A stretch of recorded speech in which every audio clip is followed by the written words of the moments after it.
muum mi lu ëpp 300 kilo la tollu te am na ay weyu gudde 10 centimètres mën na matt ab lu ak diisaayam rekk.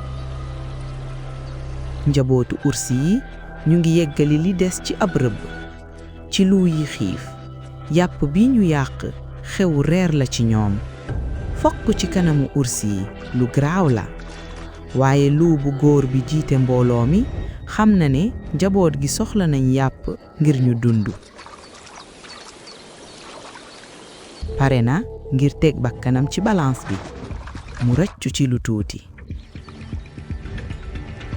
bu ko urs bi jàppee lu bi xam na ne jeex na takk. urs bu ñuul bi doylu na ci boppam dafa am doole lool te ay bëñam mën nañ mattalu dëgg këj. ci lu bi demeewul noonu mbooloo mi rekk moo leen mën a may ndam. noonu ñetti lu fas yéene nangu yàpp wi ci loxo yi ñaari urs yu rëy. benn ci lu yi jéem na ab pexe bu xaw a garaaw waaye sampul. ci yoon wu jub urs mën na daw ni lu waaye ci barab bu xat fexu lu bi moo koy may avantage.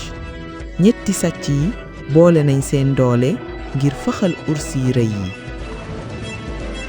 urs bu góor bi jéem na jàpp benn lu bi ci gémmiñam mu ràcc ko ci lu tuuti. mu jàpp ci dàq ñi ko sonal ba bàyyi reeram te saafuwul ko ci diir bu gàtt.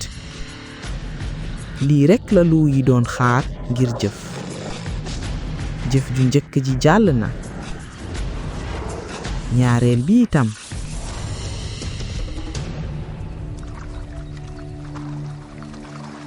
pexe bukki yi tax nañu daan urs yi ci yoon bi.